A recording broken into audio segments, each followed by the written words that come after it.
বলে, বাবা বাবা গো, আমি দুর্বল হয়ে পড়েছি গো বাবা, আমি তোমাকে সাহায্য করতে পারলাম না।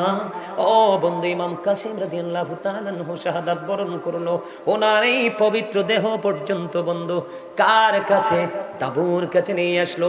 এবার অধীর আগ্রহে আছে ইয়াজিদ বাহিনী হুসাইনকে শহীদ করার জন্য। এর মধ্যে ছোট্ট শিশু আলী আসগরকেও শাহাদাত করে দিয়েছে। বন্ধুরে আমার, ধীরে ধীরে ধীরে ধীরে একক যুদ্ধের পায়সারা শেষ হতে হতে ইমাম হুসাইন রাদিয়াল্লাহু তাআলা আনহুর সাথে যুদ্ধ শুরু হবে। যুদ্ধ শুরু হবে, কিন্তু ইমাম হুসাইনের সাথে যুদ্ধ করতে কিন্তু কেউ সাহস করতেছে না। একটা পর্যায়ে বন্ধু তারা চতুর্দিক থেকে আক্রমণ করলেন, যুদ্ধ শুরু করলেন। আলী আকবর বন্ধু তিনি কি করলেন?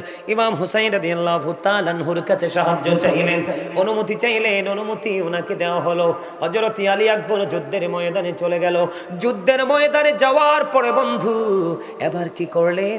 ওনার সাথে যুদ্ধ শুরু হয়ে গেল। যুদ্ধ করতে করতে করতে করতে করতে করতে বন্ধু 3 দিন কিন্তু তাদের কোনো পানি নাই, কি নাই? ফুরাত নদীর পানি তাদের জন্য 3 দিন বন্ধ বরাদ্দ। বন্ধু 3 দিন পর্যন্ত কোনো পানি পান করতে পারে না। 3 দিন পানি ছাড়া থাকা যায়নি। এরকে শুনিয়ে দিলাম, তাহলে রাসূলের একজন সদস্য আহলে বাইতের তার মর্যাদা অনেক কিনা বেশি। আমার নবী জানিয়ে দিয়েছেন, ইমাম আলী মাকাম হযরতে আলী রাদিয়াল্লাহু তাআলা আনহুর বিবি হলো মা খাতুনে জান্নাত ফাতিমা, যার নাম হলো উম্মে হাবিবা, যিনি প্রাণের নবী যাকে মা বলে রাখতেন।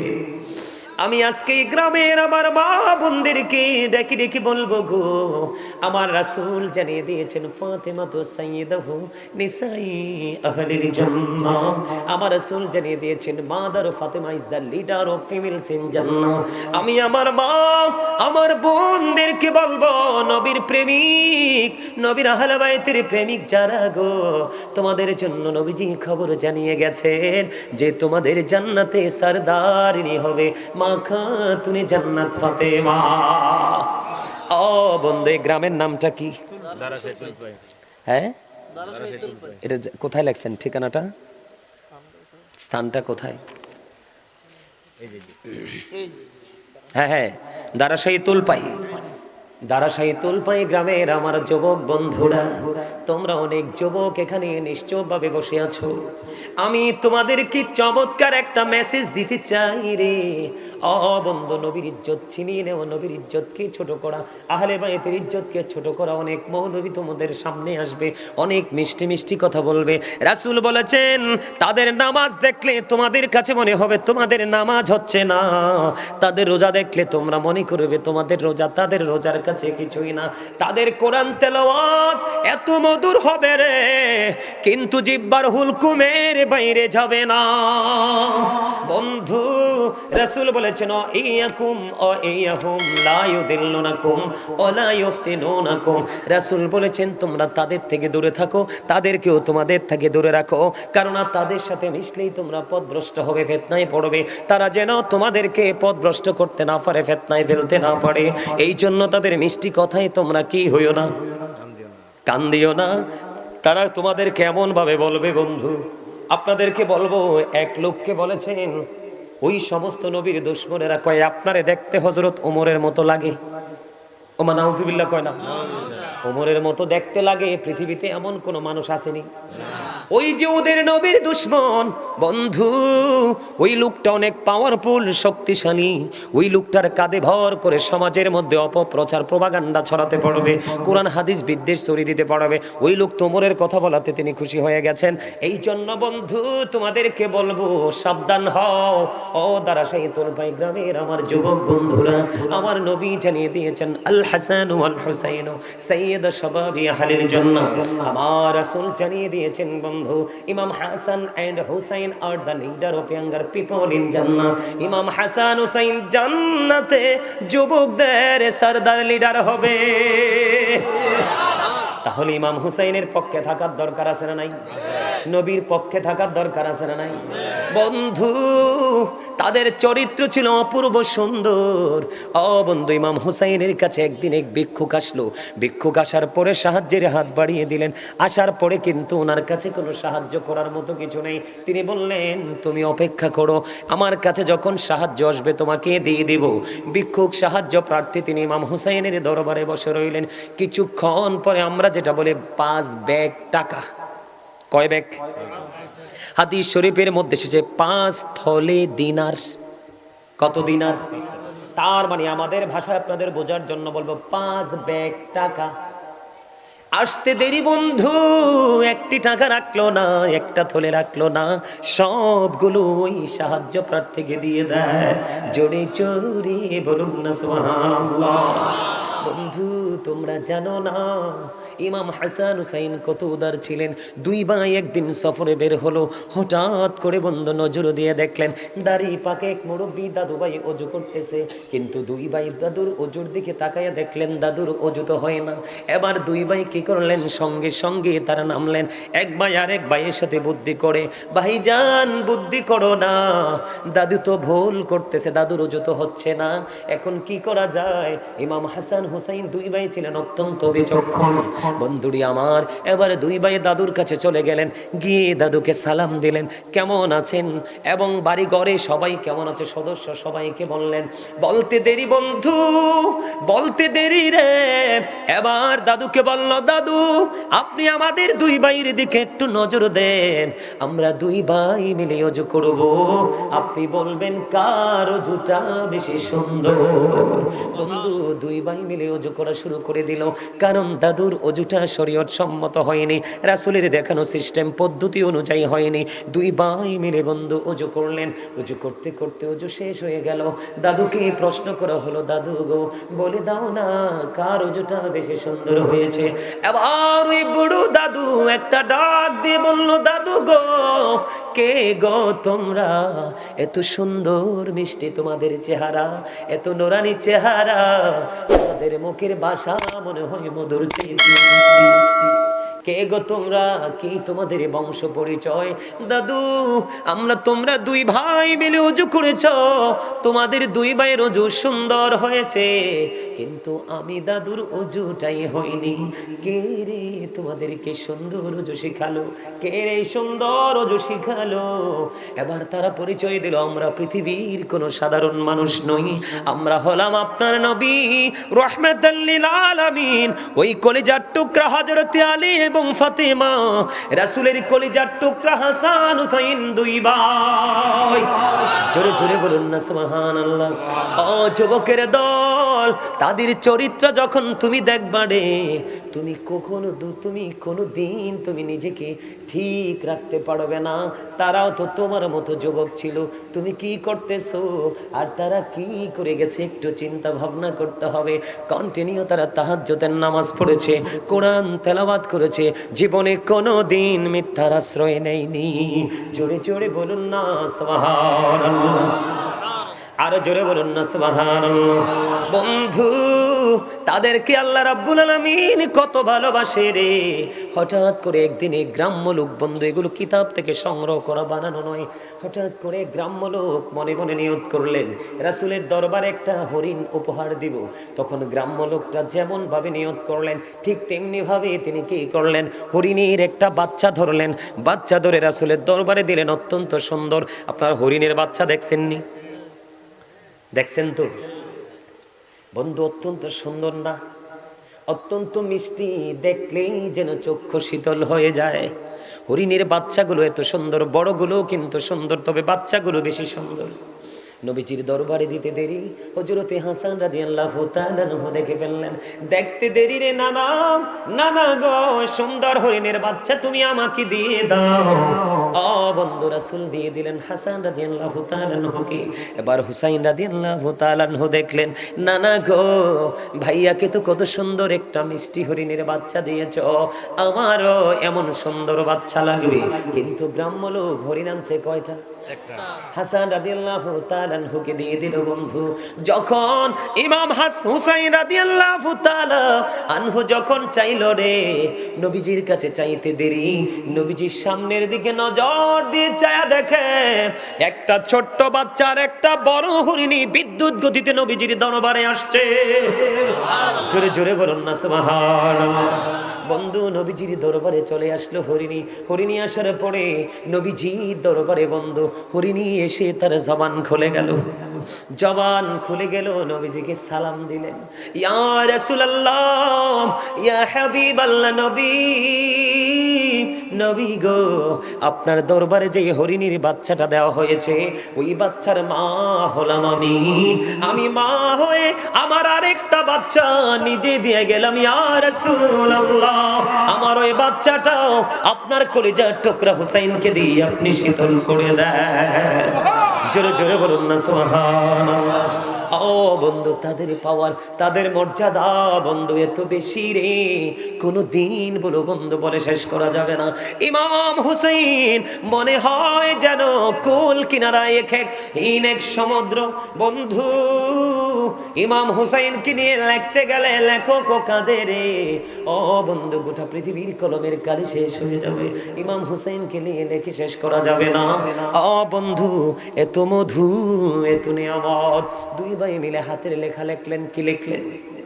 হাতের লেখা লিখলেন। নবীজির কাছে গেলেন, নানা গো বলে দাও না তার হাতের লেখাটা বেশি সুন্দর। নবীজি বললেন তোমাদের বাবার কাছে চলে যাও। নবীজি ফয়সালা দিলেন না, এবার চলে গেলেন হযরত আলীর কাছে। বাবা, বাবা গো, দুই ভাই মিলে হাতের লেখা লিখেছি, বলে দাও না কার লেখা বেশি সুন্দর। আলী বললেন বাবা তোমাদের মায়ের কাছে চলে যাও গো। এবার মা খাতুনে জান্নাত ফাতেমার কাছে চলে গেল।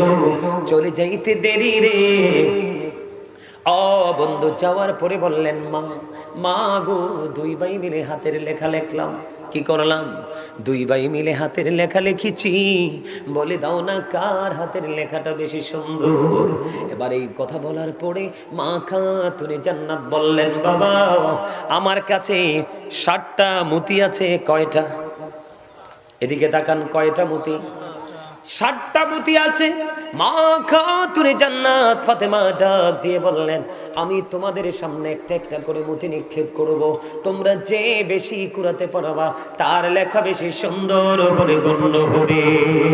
এই কথা বলার পরে বন্ধু মা খাতুনে জান্নাত ফাতেমা একটা একটা করে মতি নিক্ষেপ করতে শুরু করলো। একটা একটা করে মতি নিক্ষেপ করতে করতে করতে করতে বন্ধু দুই ভাই মিলে তিনটা করে 6টা কুড়ালেন। কয়টা? তিনটা করে 6টা কুড়ালেন। আর আছে কয়টা? একটা। বন্ধু আরেকটা মতি নিক্ষেপ করার আগে আখিরে সঙ্গে সঙ্গে আল্লাহ রাব্বুল আলামিন জিবরাইলকে একটা ডাক দিলেন। জিবরাইল জলদি করে যা রে ফাতেমার দরজায়। ফাতেমা যখন একটা মতি নিক্ষেপ করবে রে, তখন তুমি একটা মতিকে 2 ভাগ করে 2 ভাইয়ের ভাগে দিয়ে দিও। যেমন কথা বন্ধু, এতক্ষণ মা ফাতেমা একটা করে মতি নিক্ষেপ করে আস্তে আস্তে করে 2 ভাই তিনটা করে 6টা করিয়ে নিল। মা ফাতেমা নিক্ষেপ করতে দেরি রে, সঙ্গে সঙ্গে বন্ধু মুঠিটা 2টা টুকরা হয়ে গেল। 2 ভাই অর্ধেক করে কুড়িয়ে নিল। এবার মা ফাতেমা একটা ডাক দিয়ে বললেন বাবা গো, তোমরা 2 ভাইয়ের হাতের লেখাই বেশি সুন্দর, সমান সুন্দর, কম আর বেশি নাই। জোরে জোরে বলেন না সুবহানাল্লাহ। তাহলে তাদেরকে আল্লাহ ভালোবাসে কি বাসে না? কথা বলেন না কেন? ইসমাইল আলাইহিস সালামের পায়ের গোড়ালিতে যদি জমজম হতে পারে, ইসমাইল আলাইহিস সালামের চাইতে দাম ইমাম হুসাইনের কম না বেশি? কথা বলেন না কেন? তাহলে 61 হিজরিতে কারবালা হলো। ইমাম হুসাইন যদি চাইতো কারবালাকে বন্যা হতে পারতো না। বন্ধু ইমাম হুসাইন কিছু চাইনি রে, এটা ইমানদার নবী প্রেমিকের জন্য একটা শিক্ষার জায়গা রেখে গেছে। কথা বলেন না কেন? তুমি দুঃখ পেলেও যন্ত্রণা পেলেও শত্রুর সামনে মোকাবেলা করতে গেলেও তুমি কখনোই পিছপা হইও না। সত্যকে বিজয়ী করার জন্য শেষ পর্যন্ত তোমাকে দাঁড়ায়া থাকতে হবে। বন্ধুরে আমার 61 হিজরিতে কারবালা হয়েছে। আপনারা জানেন না ইয়াজিদের উপদেষ্টা যিনি ছিলেন ছিল শারজুন বিন মানসুর রুমি। আপনারা শুধু আমার বিষয়গুলো কথাগুলো আপনারা কোট করবেন। ইহুদিরা মুসলমানের বন্ধু না শত্রু? আল্লাহ রাব্বুল আলামিন পবিত্র কালামে হাকিমে বলেছেন,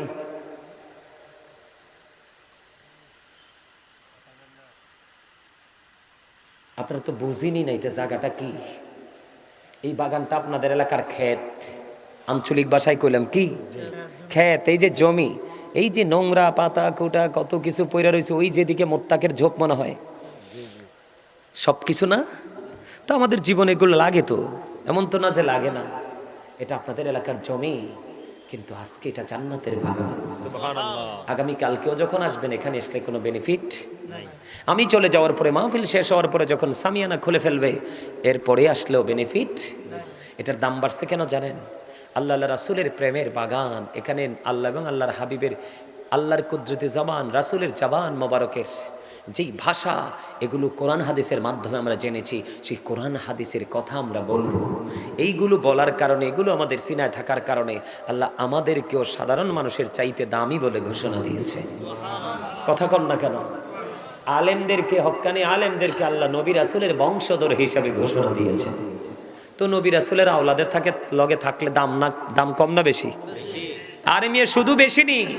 আল্লাহ রাব্বুল আলামিন বলতেছেন, join with my dear people, come to my paradise. Allah বলতেছেন, ফাদখুলি ফি ইবাদি ওয়াদখুলি জান্নাতি। আল্লাহ বলছে আমার প্রিয় লোকেদের সাথে যুক্ত হও আর আমার জান্নাতে। তো জান্নাত চায় না এমন কোন মানুষ আসেনি। আপনারা যদি কথা না বলেন, আপনাদের পিঠে আজকে জান্নাতের বাগানতে কিছু তো নিতে পারবেন না। আমাদের সরকারি কর্মকর্তারা সিল মারে না, দেখেন না? কথা কয় না। আরে সিল মারেনি। আপনি সরকারি কোনো কাজ যখন সত্যায়িত করতে যাবেন, সেই অফিসারের হাতের সিল থাকেনি, সিগনেচার থাকেনি, থাকে না?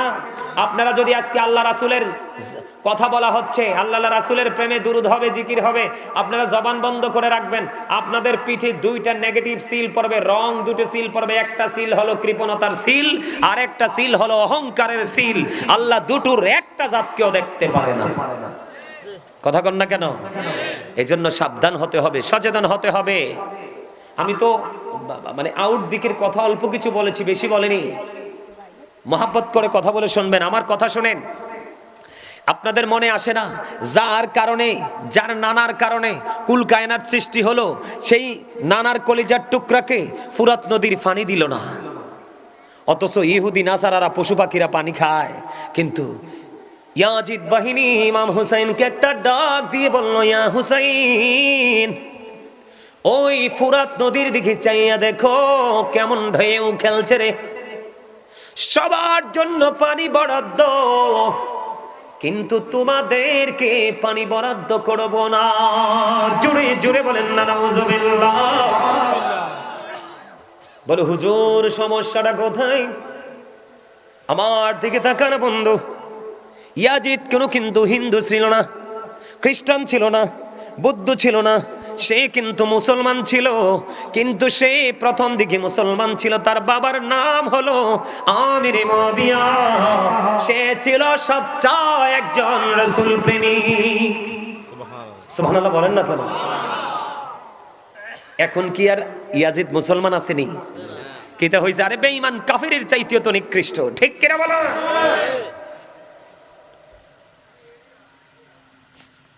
বন্ধুরে আমার, মন দিয়ে শোনেন ইয়াজিদের চরিত্রটা কেমন ছিল। ইয়াজিদের পক্ষের লোক কিন্তু আছে এখন আমাদের দেশে, আছে না নাই? আমি নিজে শুনছি বন্ধু, নামের আগেই পিসাব বলে। হাজার হাজার মানুষের সামনে কারবালার বসে বন্ধু ইমাম হুসাইনকে নিয়ে কোনো প্রশংসা করেনি। আমি নিজের কানে শুনেছি প্রশংসা করতেছে ইয়াজিদ নাকি কোরআনে হাফেজ ছিল এবং প্রতিদিন নাকি 100 রাকাত নামাজ পড়তো। আরে নাউজুবিল্লাহ বলেন না। আপনি হাফেজ হয়ে লাভ হইব কি? আপনি 100 না 1000 রাকাত নামাজ প্রতিদিন পড়লে লাভ হইব কি? আপনার তো ইমানে নাই। কথা বলেন না কেন? আপনি কোরআন তেলাওয়াত করলে লাভ হবে কি? একটু আগে আমি একটা হাদিস শরীফ শোনাইছি না? এত ভদ্র থাকবে কিন্তু তার ঈমান থাকবে না। তার কণ্ঠের কোরআনের মধুর বাণী আপনি মুগ্ধ হয়ে যাবেন। রাসূল বলেছেন তার সিনায় নাই কোরআন, শুধু জিহ্বার বাইরে, জিহ্বার এরিয়াটার মধ্যে। জোরে জোরে কন্না নাউজুবিল্লাহ। বন্ধুরে আমার, আগে আমি কোরআনের দুইটা আয়াত আপনাদেরকে শোনাবো শুধু বেঈমান সম্পর্কে। আল্লাহ রাব্বুল আলামিন পবিত্র কালামে হাকিমের মধ্যে বলেছে, ইন্নাল কাফিরিনা কানু লাকুম আদুওয়াম মুবিনা। আল্লাহ রাব্বুল আলামিন বলেছেন, the heretics are the eternal enemy of the believers, ঈমানদারদের প্রকাশ্য শত্রু হলো বন্ধু বেঈমানেরা। নাউযুবিল্লাহ কইতেন না। এখন বেঈমান সম্পর্কে আল্লাহ আরো বলেছেন, উইদ্দাত লিল কাফিরিন, তাদের আরেক নাম হলো তারা কাফের। আল্লাহ কাফেরদের জন্য বরাদ্দ করে রেখেছে অনন্তকাল তারা থাকবে জাহান্নামে, যে বর্ণনা দিয়ে শেষ করা যাবে না। ও বন্ধু, এইরকম একজন লোক ছিল ইয়াজিদের উপদেষ্টা, যার নাম ছিল বন্ধু শারজুন বিন মানসুরুর রুমি, যিনি ছিলেন একজন ইহুদি। আপনারা এখন দেখেন ইসরায়েল আর ফিলিস্তিনের দিকে নজর দিয়ে দেখেন বন্ধু, কোন কুকুর কেমনে কামড়ায় না, ঠিক কিনা বলেন? কোন কুকুর এমনি ভাবে আর একটা কুকুরের সামনে থেকে খাবার ছিনিয়ে নেয় না, যেমন ভাবে বন্ধু ফিলিস্তিনের নারী এবং ছোট ছোট অবলা শিশুদের উপর নির্যাতন চালিয়ে চালিয়ে বন্ধু তাদেরকে মেরে ফেলছে। কিন্তু ইহুদিরা জানে না, আমার মাওলার শক্তি হলো বড় শক্তি। যেদিন আল্লাহ বলবে কোন, ফিনিশ হয়ে যাও, ফায়াকুন, সঙ্গে সঙ্গে হয়ে যাবে। তার কারণ হলো আল্লাহু খায়রুল মাকিরিন। শ্রেষ্ঠ ক্ষমতার মালিককে আল্লাহ, শ্রেষ্ঠ কৌশলের মালিককে আল্লাহ। আল্লাহ ছাড় দেয়, ছেড়ে দেয় না। ঠিক তেমনি ভাবে ওই ইয়াজিদ বাহিনীকে যিনি উপদেশ দিয়েছিলেন, আজকে বন্ধু লজ্জা লাগলো, আরবের একটা কান্ট্রিতে দেখলাম বাংলাদেশের নরেন্দ্র মোদি, ভারতের নরেন্দ্র মোদি, সেই বিশাল আরব কান্ট্রিতে বিশাল বন্ধু মন্দির উদ্বোধন করছে। দেখবেন আপনারা ইন্টারন্যাশনাল মিডিয়াগুলোতে বন্ধু এসেছে। ইহুদিরা কিন্তু চক্রান্ত করছে মুসলমানকে কি করার জন্য? গায়েল করার জন্য। মুসলমানের সংখ্যা কিন্তু আগের তুলনায় অনেক বেড়ে গেছে বন্ধু, কথা বলেন না কেন? এটা কিন্তু আমাদের জন্য বিশাল বিজয়ের এক সম্ভাবনা। এখন দেখবেন টিভি খুললে বিভিন্ন ইউরোপ কান্ট্রিতে বন্ধু, বিভিন্ন ইউরোপ কান্ট্রিতে উন্নত দেশগুলোর মধ্যে মেয়েদেরকে, মহিলাদেরকে বন্ধু প্রণোদনা দিচ্ছে, তুমি যদি এতটা বাচ্চা প্রসব করতে পারো, একটা বাচ্চা প্রসব করলে রাষ্ট্রীয় সুবিধাগুলো ভোগ করবা। তাদের এই বাচ্চা প্রসব মূল টার্গেট নয়, তাদের মূল টার্গেট হলো মুসলমানের জনগোষ্ঠীকে ওভারটেক করে, তাদের জনগোষ্ঠী বৃদ্ধি করে মুসলমানের সবচেয়ে বড় শক্তিকে ধ্বংস করা। বিজয়ী কি তারা হতে পারবে? না। আপনাদেরকে বলি বন্ধুরে আমার, 557 সনের খবর এখান থেকে আবার শুরু করব। টাইম আছে নি? ওয়াজ চললে সমস্যা নাই তো? আপনারা কোনো বিরক্ত হবেননি আবার? আমার কিন্তু যদিও প্যান্ডেলটা আইসা সত্যি আমার পছন্দ হয় নাই, অহংকার করে কই নাই। আমার এই পাগলার ফোন পাইয়া আমি মনে করছি একটা মোটা সুটা বড় একটা প্রোগ্রাম হইব না, ইয়ে দিয়ে একবারে শুরু। আমারে কইতেছে হুজুর টেনশন করেন না, সবই প্রেমিক। সুবহানাল্লাহ করেন না। আমারে কিন্তু আইতে আইতে কইছে হুজুর মন খারাপ করেন না, 99% প্রেমিক। কার প্রেমিক? রাসূল প্রেমিক। কারণ রাসূল প্রেমই হলো ঈমান। আলা আলা ঈমান আল ঈমান লা মুহাব্বাতা লা। নবীর প্রেম নাই তো কিচ্ছু নাই। আপনি দেখেন নবী ছাড়া কি কোরআন বুঝতে পারা সম্ভব? হাদিস বোঝা সম্ভব? নামাজ সম্ভব? রোজা সম্ভব? কোনো কিছু সম্ভব না। আপনার মিজানের পাল্লার জন্য যেই পুঁজি প্রয়োজন, প্রত্যেকটা পুঁজি আপনি নিতে হলে রাসূলকে প্রয়োজন, মাস্ট বি। ঠিক করে বলা আর জোরে। আরে কি মনে করছেন রাসূল কয় I am from the light of Allah and everything has been created from my light. আমি আল্লাহর নূর থেকে, সৃষ্টির সব আমি নবীর নূর মোবারক থেকে। সুবহানাল্লাহ কন্যা। নূর কইলে তো অনেকে মন খারাপ করে, কিন্তু ওয়ার্ড মিনিং তো জানে না, শব্দের অর্থ জানেন। এখন আমি কি করব বলেন তো? আচ্ছা এটা কি আলো না? এই লাইটটা দেওয়ার কারণে কি অন্ধকার দূর হয়ে গেছে না? এটাই তো নূর। এটা কি নূর? শব্দটা চেঞ্জ, ওয়ার্ডটা চেঞ্জ। বাংলাতে বলতে হবে আলো, আরবিতে বলতে হবে নূর, ইংলিশে বলতে হবে লাইট। নবী আসার কারণে পৃথিবীকে অন্ধকার হয়েছে না আলো হয়েছে? আরো জোরে। তো এটা নূর না? তো আপনারা মন খারাপ করেন কেন?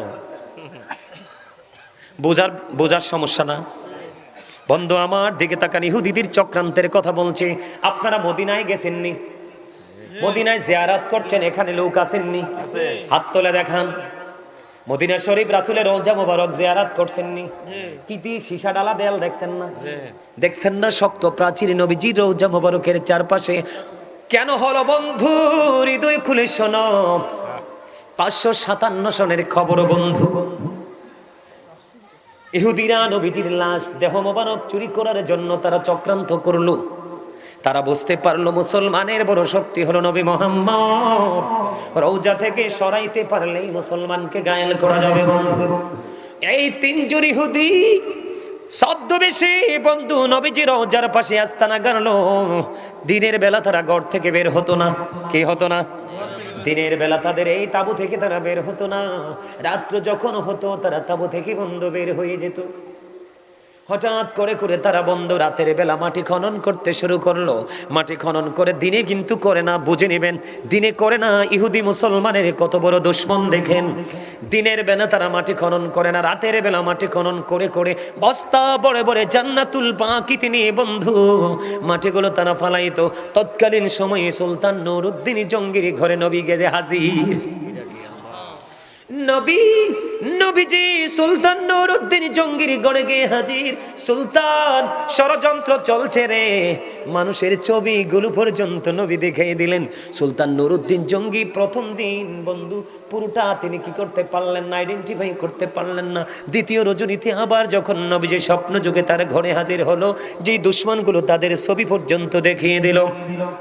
সুলতান নুরউদ্দিন জঙ্গি সেই ইরাকেই তো, ইরাক থেকে বন্ধু রওনা দিলেন। হাঁটতে হাঁটতে হাঁটতে হাঁটতে হাঁটতে হাঁটতে বন্ধু দীর্ঘ সময় নিয়ে তিনি মদিনায় চলে আসলো। মদিনায় চলে এসে তিনি এলান করে দিলেন সকল মদিনাবাসীকে তিনি পুরস্কার দিবে। সুবহানাল্লাহ কইতেন না? আরো জোরে কর না সুবহানাল্লাহ। আপনাদের সামনের খালি জায়গাগুলো আমার সামনের দিকে এসে ফিল আপ করে বসেন তো। আসেন, যারা আলোচনা শুনবেন আর কি, তারা সবাই আমার সামনে আসেন। আপনারা যখন সবাই সামনে বসবেন তখনই কিন্তু কথাগুলো যখন ছোট করে বলবেন, মজা হবে। আসেন, যাদের আলোচনা শোনার ইচ্ছা আছে শেষ পর্যন্ত, আর যাদের ইচ্ছা নাই এই সুযোগে যাইতে পারেন।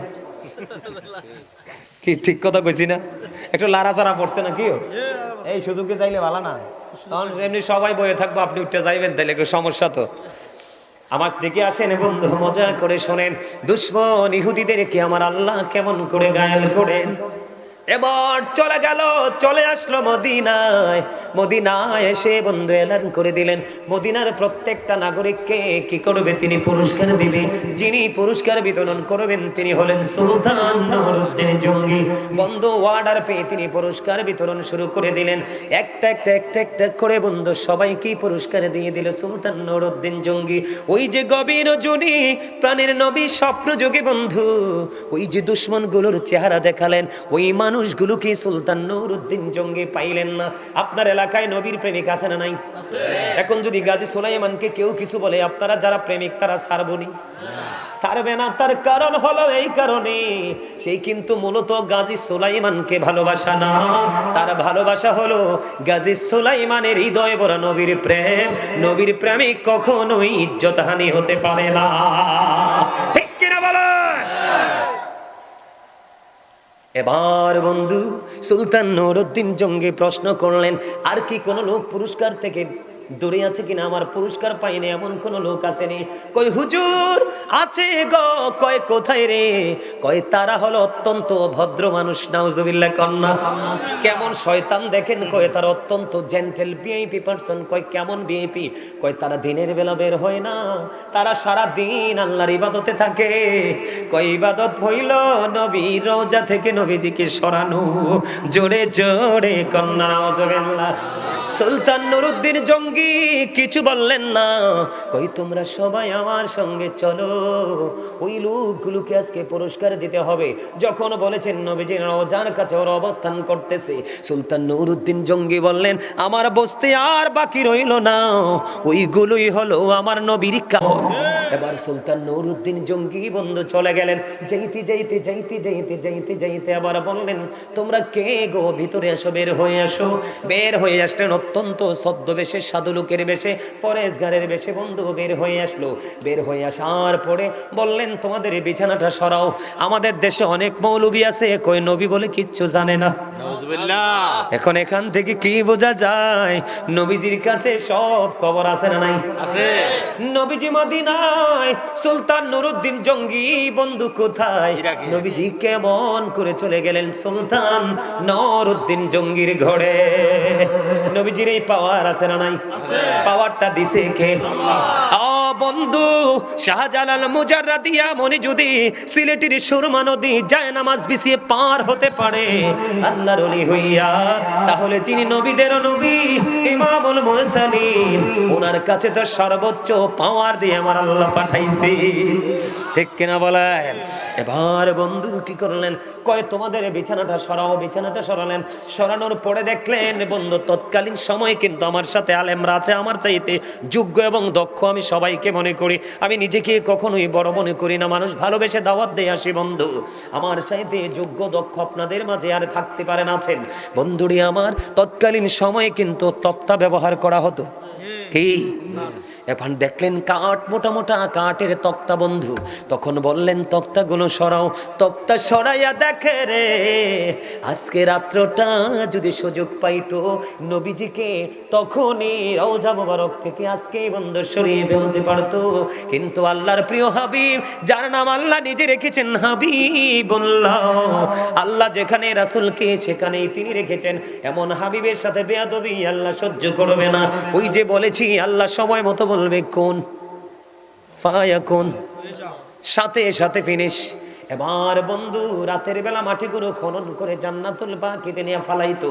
এই বন্ধু দৃশ্য দেখতে দেরি রে, ও বন্ধু সঙ্গে সঙ্গে কি করলেন, ওই ইহুদিদেরকে বন্ধু তাৎক্ষণিকভাবে বেঁধে দিবালোকে নবীজির রওজার পাশে তাদেরকে দিনের বেলা আগুন লাগিয়ে পুড়িয়ে ছাই করে দিল।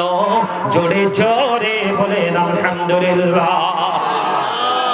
এই যে আগুনে পুড়িয়ে দিল বলে হুজুর কতটা যুক্তিযুক্ত। আমার পাশে আলেমরা বসে আছেন, আলী রাদিয়াল্লাহু তাআলা আনহু থেকে হাদিস বর্ণিত, আমার নবী বলেছেন ক্বালা মান সাব্বা নাবিয়া ফাকতুলহু ওয়া মান সাব্বা সাহাবী ফাদরিবুহু। নবীর ইজ্জতের চাদর ধরে যারা টান দিবে, নবীকে যারা গালি দিবে, নবীর আজমতে যারা আঘাত করবে, নবীজি বলেছে উম্মত তাকে সঙ্গে সঙ্গে হত্যা করে ফেলো। সাহাবায়ে কেরামকে গালি দিলে, সাহাবীদের ইজ্জত নিয়ে টানাটানি করলে তাদেরকে তোমরা বাইন্দা পিটাও। হাদিস শরীফ। ওমা ডরাইছেন নি কোনো? সকলে কই নবী কি কইছিনি মারতো? আরে নবী শেষ তো কইছে দইরা, কইছে একবারে সেচ্চা ফিনিশ করে দাও, একবারে মাটির তলে। কোথায়? আরে মিয়া বুখারীতে আসছে হাদিস খানা, নবীজির সাথে বেয়াদবি করার কারণে এক খ্রিস্টানের 3 দিন মাটি দেওয়ার পরে 3 দিনে মাটিটাকে আউট করে দিয়েছে। সর্বশেষে খ্রিস্টানের লাশ তার আপন স্বজনরা মাটির বাইরে ফেলে চলে গেছে। পৃথিবীর কোনো মানুষের কাজ না, স্বয়ং গডের কাজ। নবী এমন পাওয়ারফুল জিনিস আপনারা তো বুঝেন না, কারণ নবীজি কত বড় নিয়ামত চর্চা করে। সারা পৃথিবীর পানিকে যদি কালি বানানো হয়, সারা পৃথিবীর গাছকে যদি কলম বানানো হয়, কোনোদিন নবীকে নিয়ে লিখে শেষ করা যাবে না, কিন্তু গাছ আর কলম শেষ হয়ে যাবে। তাহলে কি বুঝলেন এবার? বন্ধু তাদেরকে পুড়িয়ে ফিনিশ করে দিল। ফিনিশ করতে দেরি নবীজির কদমে পড়ে সুলতান, কান্দে নবী গো, ও প্রাণের নবী গো, আমার যদি কোনো গোস্তাকি বা বেয়াদবি হয়ে থাকে গো, নবী আমাকে ক্ষমা করে দিয়েন। বন্ধু আবেগ আপ্লুত হয়ে সুলতান নুরউদ্দিন কাঁদতে কাঁদতে কাঁদতে কাঁদতে বন্ধু একেবারে এমন ইমোশনাল হয়ে গেলেন বন্ধু, যেটা বলা যায় না। তারপরে সেই সময়ে 557 সনে নবীজির রওজার চারপাশে সীসা ডালা দেওয়াল করা হয়েছে। জানে তারা পৃথিবীর কোন কুচক্র যেন কোনদিন রওজা মুবারক থেকে নবীজিকে নিতে না পারে। জোরে জোরে সুবহানাল্লাহ। ঠিক তেমনি ভাবে বন্ধু আজ পর্যন্ত ইহুদিরা চক্রান্ত করছে। যেমনি করেছিলেন 61 হিজরিতে, যিনি জান্নাতে যুবকদের সর্দার হবে 2 ভাই, ইমাম হাসান হুসাইন 2 ভাই নবীজির কলিজার টুকরা। এই যে বন্ধু আবারও আসছে ইহুদির কাছে, তার নাম ছিল বন্ধু শারজুন বিন মানসুর রুমি, যিনি ইয়াজিদের উপদেষ্টা ছিল। তার কাজ ছিল বন্ধু দিনের বেলা বানর নাচানো, রাত্র যখন হতো মদের আসর বসাতো। অসৎ নারী কিন্তু যুগে যুগে ছিল, কথা কন না কেন? তারা শুধু বেগানা পুরুষ খুঁজতো, কিছু নষ্ট পুরুষ আছে, তারাও কিন্তু নষ্ট কিছু নারী খুঁজতো।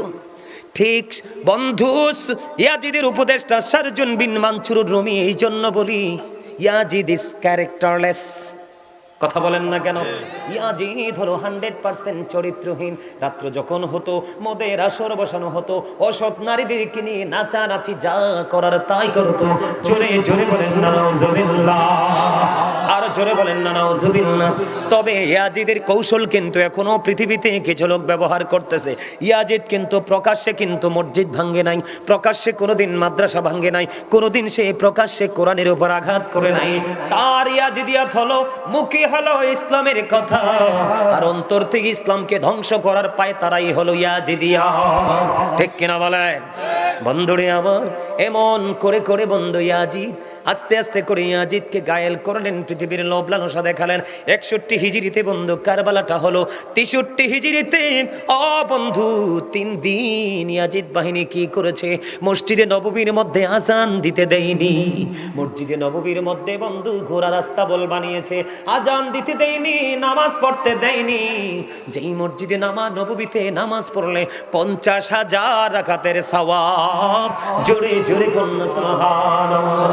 বন্ধু তোমরা জানো না, এই 63 হিজরিতে ইয়াজিদ বাহিনীর তাণ্ডবে ওই তৎকালীন সময়ে 1000-এরও বেশি নারী রে ইয়াজিদ বাহিনীর তাণ্ডবে অবৈধ সন্তান প্রসব করেছে। জোরে জোরে বলেন না নাউজুবিল্লাহ। আপনারা বলেন তারপরেও কি ইয়াজিদের চরিত্র নিয়ে কথা বলা যাবে না? কথা কন না কেন? এমন একটা চরিত্রহীন। আমি মাঝখান দিয়ে একটু জায়গা রেখে এসেছি। আচ্ছা, মদ কি হালাল না হারাম? আল্লাহর কোরআনে আল্লাহ রাব্বুল আলামিন বলেছেন, ইন্নামাল খামরু ওয়াল মাইসিরু ওয়াল আনসাবু ওয়াল আজলামু রিজসুম মিন আমালিশ শাইতান। আল্লাহ বলেছেন মদ, জুয়া। আপনাদের এলাকায় জুয়া খেলুন না আসেনি? জুয়া খেলতে খেলতে বিবির শাড়ি পর্যন্ত বন্ধক দেয়, শেষ পর্যন্ত বিবি পর্যন্ত বন্ধক দিতে বাধ্য হয়। তার কারণ হলো তার মস্তিষ্কটা বিকৃত হয়ে যায়। আল্লাহ বলেছেন বন্ধু মদ, জুয়া, মূর্তি। আমাদের দেশে মূর্তি আছে না নাই? মূর্তির পিছনে মুসলমানের বাচ্চা দৌড়ায় কি দৌড়ায় না? এ বন্ধু মদ, জুয়া, মূর্তি, ভাগ্য গণনা করা, রাশি গণনা করা, এগুলো ঘৃণ বস্তু, শয়তানের কাজ। জোরে জোরে কন্যা নাউজুবিল্লাহ। এটা আমার কথা না আল্লাহর কথা? কেউ রাগ হইলে কিছু করার আসেনি? হ্যাঁ, আল্লাহ কয় অকুলু কাউলান সাদীদা। আল্লাহ বলতেছে সে দা রাইট থিং, সত্য কথা বলো, সঠিক কথা বলো। কেন? কারণ আমার নবী ছিলেন শ্রেষ্ঠ সত্যবাদী। হি ওয়াজ ভেরি ট্রুথফুল। জোরে জোরে বলেন আল্লাহু আকবার। বন্ধু ইয়াজিদের চরিত্রের মধ্যে এমন কোন নোংরা কাজ নাই রে, বাদ আছে। নারীদের কিনে নষ্টামি করা থেকে দূরে, মদ খাওয়া থেকে দূরে, নোংরা কাজ থেকে খুন করা। দেখবেন আমাদের সুন্নি জামাতের আলেমদের উপর আঘাত বেশি আসে। কথা কয় না কেন? এগুলো করে কে? এগুলো করে ইয়াজিদের দোসররা। কথা কন না কেন? আরে জোরে। আপনারা বিশ্বাস হয় না? জীবনে শুনছেননি কোনোদিন কোন সুন্নি সংগঠন কোন বাতিলের গায়ে হাত দিতে? কিন্তু সুন্নিরা রাতের অন্ধকারে আঘাতপ্রাপ্ত হয়। এগুলো যেমনি করে ওই যে রাসূলের আহলে বাইতকে আঘাত করেছিল, ঠিক ধারাবাহিকতা তারা এখনো পর্যন্ত ধরে রাখে। দেখবেন নবীর প্রেমিক কথা বললেই কিন্তু তাকে 4টা-5টা সে ধরতে চায়, কিন্তু 7টা নবীর প্রেমিকের কাছে কিন্তু 100 না 1 কোটি আসলেও লাভ নেই। বাংলাদেশের ইতিহাসে একটা নজিরবিহীন ঘটনা আছে, সেটা হলো বাংলাদেশের ইতিহাসে এই পর্যন্ত কোন নবীর প্রেমিকের সাথে বাহাস করে কোন বাতিল জিততে পারে নাই। কথা বলেন না কেন? আপনারা অনলাইন ঘেটে দেখবেন ইদানিং যে বাহাসগুলো হয়েছে কি নজিরবিহীন পরাজয় হয়েছে। কারণ নবীর প্রেম হলো ঈমান, ঈমানের শক্তি হলো একজন ঈমানদারের সবচেয়ে বড় পুঁজি। কথা কন না কেন? বন্ধুরে আমার, 700 সাহাবীকে অতর্কিতভাবে হত্যা করেছে। 63 হিজরিতে 1000-এরও বেশি মহিলাকে ধর্ষণ করেছে বন্ধু। তারা অবৈধ সন্তান প্রসব করতে বাধ্য হয়েছে বন্ধু। তৎকালীন সময়ে পবিত্র ভূমির রে 10,000-এরও বেশি মানুষকে অতর্কিতভাবে তারা হত্যা করেছে। তারপরেও কি বলবেন? ইয়াজিদ বাহিনী নিয়ে কথা বলা যাবে না। এদের লোভই ছিল শুধু পৃথিবীর লোভ লালসা। জোরে জোরে বলেন না নাউজুবিল্লাহ। বন্ধুরে আমার, দেখতে দেখতে দেখতে দেখতে বন্ধু আমার নবীজি চলে যাওয়ার আগে পৃথিবী থেকে উম্মে সালমা রাদিয়াল্লাহু তাআলা আনহাকে কিছু মাটি দিলেন। সালমারে, মাটিগুলো তুমি যত্ন করে রেখে দাও। সালমা, এই মাটিগুলো যেদিন দেখবা রক্তে লাল লাল হয়ে গেছে রে, সেই দিনই মনে করবা আমার কলিজার টুকরা শহীদ হয়ে গেছে। বন্ধু 61 হিজরি মুহররম মাসের 10 তারিখ দুপুর বেলা উম্মে সালমা রাদিয়াল্লাহু তাআলা আনহা তিনি চাইয়া দেখলেন নবীজি ধুলাবালিতে ধূসর হয়ে আছে, নবীজির হাতের মধ্যে বোতল ভর্তি রক্ত দেখা যায়। ও বন্ধু, ওই যে নবীজি মাটিগুলো দিয়েছিলেন সংরক্ষণ করে রেখেছে, সংরক্ষণ করো মাটিগুলো চাইয়া দেখলেন তাজা রক্তে লাল হয়ে গেছে। জোরে জোরে বলুন না আল্লাহু আকবার। বন্ধু মানা যায় না রে, ইমাম হুসাইন রাদিয়াল্লাহু তাআলা আনহুর দুঃখ কষ্ট সহ্য করা যায় না। ও বন্ধু, ইমাম হুসাইন রাদিয়াল্লাহু তাআলা আনহুকে যিনি কুফা পর্যন্ত ইয়াজিদের প্রতিনিধি, ইয়াজিদের পক্ষ থেকে যিনি কুফা পর্যন্ত নিয়েছিলেন হত্যা শহীদ করার জন্য, তার নাম ছিল বন্ধু হুর। আমি কিন্তু মর্মান্তিক জায়গায় চলে যাচ্ছি। হুর তিনি যুদ্ধ শুরু হওয়ার আগে তিনি ইমাম হুসাইনকে ডাক দিয়ে বললেন, ওগো আলী মুকাম, আমি আপনাকে আজকে কুফা পর্যন্ত এগিয়ে নিয়ে এসেছি, আপনাকে দুশমনদের সামনে তুলে ধরেছি। আমি এক বুঝতে পেরেছি, আমার একদিকে জান্নাত আর একদিকে আমার জন্য অবস্থান করছে জাহান্নাম। আমি আজকে জান্নাত আমার জন্য বাছাই করে নিলাম। যিনি ইয়াজিদের পক্ষে সবচেয়ে বড় বীর তার নাম হলো হুর, যিনি কুফা পর্যন্ত নিয়ে গেছেন যুদ্ধক্ষেত্র পর্যন্ত। আলী মুকাম গো, এখন যদি আমি আপনার কাছে আল্লাহর কাছে তওবা করে ক্ষমা চাই আহলে বাইতের প্রেমে পড়ে, তাহলে আল্লাহ রাব্বুল আলামিন আমাকে ক্ষমা করবে কিনা? এবার ইমাম হুসাইন রাদিয়াল্লাহু তাআলা আনহু বললেন, সত্যি যদি ক্ষমা চাও আল্লাহ ক্ষমা করে দিবে। বন্ধু তিনি তওবা করলেন, হুসাইনের পক্ষে শহীদ হয়ে গেলেন। ইমাম হুসাইন বললেন, তুমি আমার কাছে আসো। এবার বললেন, আলী মুকাম ও রাসূলের কলিজার টুকরা, আমি আপনার পক্ষে সর্বপ্রথম শাহাদাতের সোদা পান করব, আপনার জন্য সর্বপ্রথম আমি শিশাডালা দেয়াল হয়ে যাব। আমি আপনার কদমে জীবিত ফিরব না, শহীদ হয়ে আমি আপনার কদমে আসব। আহলে বাইতের প্রেমে সর্বশেষ মুহূর্ত একেবারে যুদ্ধ শুরু, তার পূর্বক্ষণে কি হয়ে গেলেন? জান্নাতি হয়ে গেলেন। বন্ধু ধীরে ধীরে ধীরে ধীরে একক যুদ্ধ শুরু। হযরত আলী আকবর বন্ধু তিনি কি করলেন?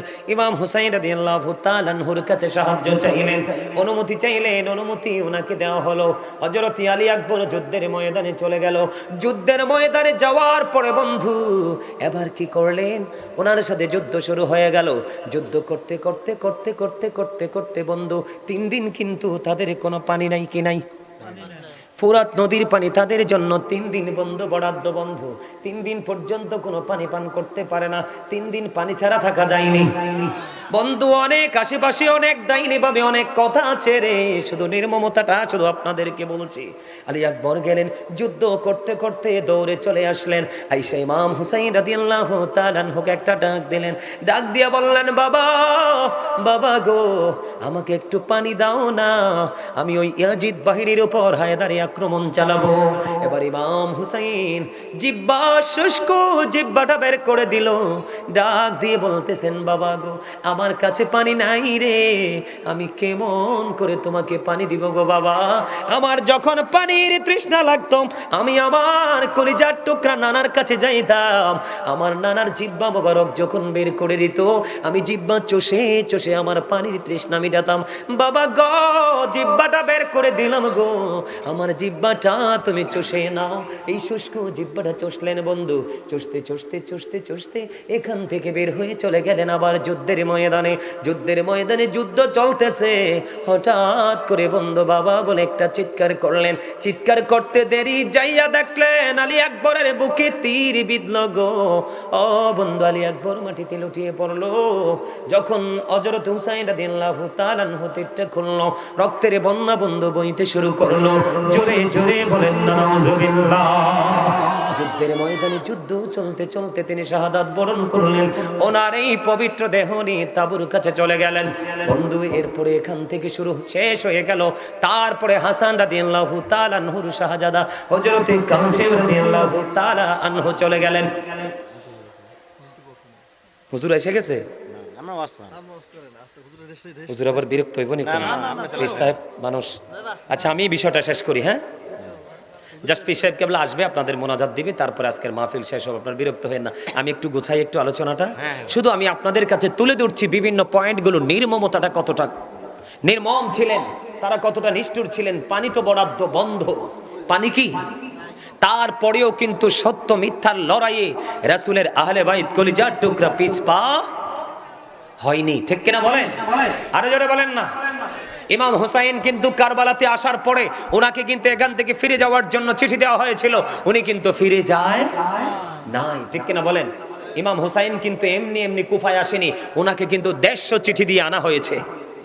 150 চিঠি দেওয়া হয়েছিল আনার জন্য।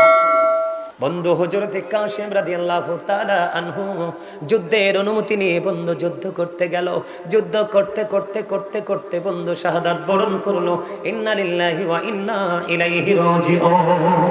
এবার বন্ধু তিনি কি করলেন? যুদ্ধের ময়দানে যখন বন্ধু শাহাদাত বরণ করলো, ডাক দিলেন, চাচা দুর্বল হয়ে গেছে। ভাতিজার কাছে যায় বলে, বাবা বাবা গো, আমি দুর্বল হয়ে পড়েছি গো বাবা, আমি তোমাকে সাহায্য করতে পারলাম না। ও বন্ধু, ইমাম কাসেম রাদিয়াল্লাহু তাআলা আনহু শাহাদাত বরণ করলো। ওনার এই পবিত্র দেহ পর্যন্ত বন্ধু কার কাছে? তাবুর কাছে নিয়ে আসলো। এবার অধীর আগ্রহে আছে ইয়াজিদ বাহিনী হুসাইনকে শহীদ করার জন্য। এর মধ্যে ছোট্ট শিশু আলী আসগরকেও শাহাদাত করে দিয়েছে। বন্ধুরে আমার, ধীরে ধীরে ধীরে ধীরে একক যুদ্ধের ফায়সালা শেষ হতে হতে ইমাম হুসাইন রাদিয়াল্লাহু তাআলা আনহুর সাথে যুদ্ধ শুরু হবে। যুদ্ধ শুরু হবে, কিন্তু ইমাম হুসাইনের সাথে যুদ্ধ করতে কিন্তু কেউ সাহস করতেছে না। একটা পর্যায়ে বন্ধু তারা চতুর্দিক থেকে আক্রমণ করলেন, যুদ্ধ শুরু করলেন। যুদ্ধ শুরু করতে করতে করতে করতে এক পর্যায়ে ইমাম হুসাইন রাদিয়াল্লাহু তাআলা আনহুর বুকের উপর চড়ে বসলো সীমার। বসতে দেরি আবার সীমারকে বলল, সীমার এখন কি নামাজের সময় রে? কয় হ নামাজের সময়। কয় আমাকে একটু সময় দাও না, আমার জীবনের শেষ সেজদাটুকু মালিককে দিব। জোরে জোরে বলেন না সুবহানাল্লাহ। বন্ধু, ইমাম হুসাইনকে যদি তোমার লিডার হিসাবে পেতে চাও, তাহলে তোমাকে অবশ্যই ইমাম হুসাইনের আদর্শে রঙে রঙিন হতে হবে। তুমি শাহাদাত বরণ করবে, পৃথিবী ছেড়ে তিনি চলে যাবে। ও বন্ধু, তারপরে ও মালিকের দরবারে সেজদা যাওয়ার সময় হয়েছে, সেই সেজদার কথা তিনি ভুলেননি। নামাজ শেষ হয়ে গেল, শেষ হওয়ার পরে ওনাকে শহীদ করার জন্য যখন চড়ে বসলেন, এবার বললেন, সীমার তোমার বুকের জামাটা একটু খোলো, আমি তোমাকে একটু বুকটা দেখব। এবার সীমার বুকের জামাটা খুললেন। খুলতে দেরি, এবার ইমাম হুসাইন রাদিয়াল্লাহু তাআলা আনহু তার বুকের দিকে নজর দিয়ে চায়া দেখলো। তার বুকের মধ্যে দেখা যায় সাদা সাদা শ্বেত চিহ্ন। ইমাম হুসাইন ডেকে ডেকে বলল, আহারে সীমার, তুই তো সেই বদকিসমত। নাউজুবিল্লাহ বলেন না, আরো জোরে বলেন না নাউজুবিল্লাহ। কই সীমার, তুই তো সেই বদকিসমত।